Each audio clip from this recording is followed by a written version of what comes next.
All right, hello everyone. I'm going to do my presentation for the trends on social emotional learning. So what is social emotional learning?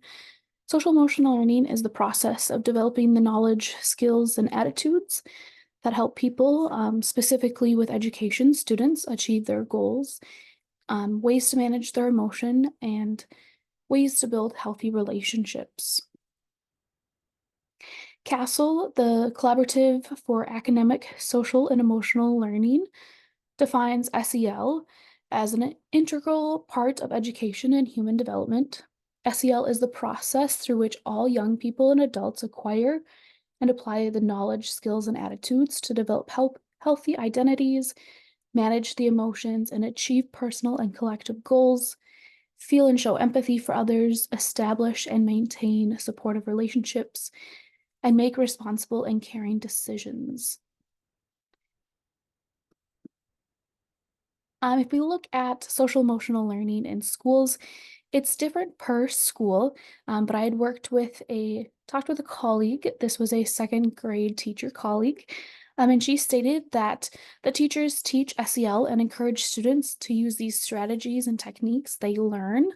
And if they do that, they'll have more positive results with students, making connections and fostering that trust really early on in the year. And they say that that is important. They also said if students are prepared emotionally for school, they're going to do much better. It is often easier for students to make friends, to be able to communicate with peers in a positive and an appropriate way. And also students that do not have the tools to problem solve and tricks to help them self-regulate usually struggle both educationally and emotionally. So why do we need SEL in schools is a big question. By integrating SEL practices into the curriculum, schools can address the unique challenges faced by marginalized students and help them develop that resiliency, empathy, and conflict resolution skills. It's really important for the students in the underrepresented communities, while they might face additional stressors outside of the classroom that can affect their academic performances or their social interactions. To have SEL is a big help. And it also supports equitable learning by creating a classroom culture where all students will feel safe, valued, and supported by learning SEL and the things with it. It helps promote a positive school climate and teaches students how to engage in a meaningful relationship, both with adults at the school, but also with other peers they may have. And with SEL, students are more likely to succeed academically and emotionally. So if we look with some examples for SEL in social, economic, and political environments, some social examples we see around here are youth mentoring programs, whether that's Mentor North or Big Brother, Big Sister. Also, some schools have specific mentoring programs with their specific district. If we look at economic examples, some workplaces have a wellness program, or when teachers start, they have a first-year mentor, and that kind of works in with SEL for that mentorship. And political examples, we could go a lot into this, but you have to have SEL to be able to understand and be respectful to political candidates. I know with the election this year, that was a big thing. Also talking about it within schools of being able to be respectful to both sides of candidates. So how can we incorporate equity into social emotional learning? So regardless of any student's backgrounds or circumstances, they all need these tools to help manage their emotions, build the different relationships, whether it's with youth, other peers, classmates, older students in the school, younger students in the school, or any staff members, but they also need to be able to make responsible decisions, whether that is for a personal success or academic success. They have to be able to make responsible decisions.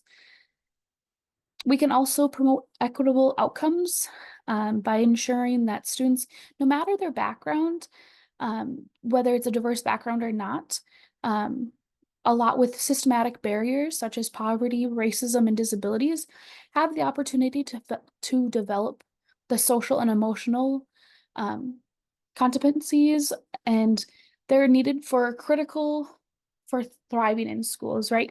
We can't just say because you have a certain background or you have a disability, you're not included in this. SEL is included for everyone, so we really want to make sure that everyone has a chance to learn SEL and have those resources and tricks. But we also want to include and foster an inclusive environment where students' individual experiences, whether it's a cultural identity or a different emotional need compared to the student that may sit next to them, are recognized but also respected by both the staff members in the room, but also any classmates as well. If we continue the equity, we want to integrate SEL practices into the curriculum so we can address the unique challenges faced by marginalized students and can help them develop the resilience, empathy, and conflict resolution skills. We also look at the underrepresented communities. And with those, there may have additional stressors in their personal life that may affect their academic life or academic performance at school. And we also want to create, like I said, that classroom culture where they feel safe, valued, and supported, because that is the biggest thing for students to be able to learn. They have to have that social emotional learning where they can feel safe. And they want to have meaningful relationships. So looking at myself and connection to SEL, I currently teach SEL to all the fourth graders at my district. And I witnessed firsthand the positive changes in my students' abilities to navigate their challenges and build meaningful relationships through some of the SEL tips and tricks. Every day with SEL, we start with a 2-word check-in, but also a 3 deep breaths. And I asked the students if they were okay, and they said, "Miss Bowman, I just need to take my 3 deep breaths and I will be okay." So I gave them a second to take their 3 deep breaths to regulate themselves, and they were ready to join in with the next activity. So that was very rewarding to see that they were able to use those some of the SEL tips and tricks kind of that they had in their back pocket that they'd learned earlier in the year.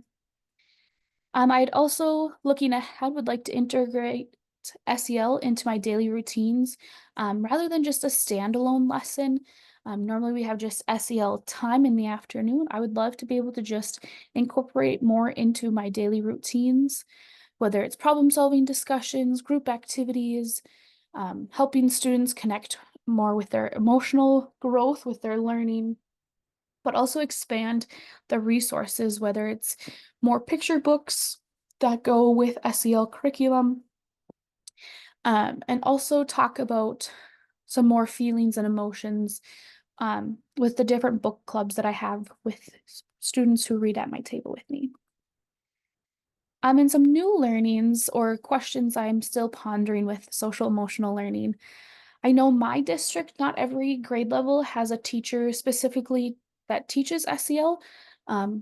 Like I am, I know all the grades younger than me, each teacher has to teach SEL. So I'm wondering how other districts are doing it to have enough time. I know some of my colleagues say they have to shorten their math lesson and their reading lesson in order to incorporate SEL in for that week. So I'm just wondering how some other districts have time to teach SEL without having to shorten other educational time. And another question is how to make SEL interesting for all students.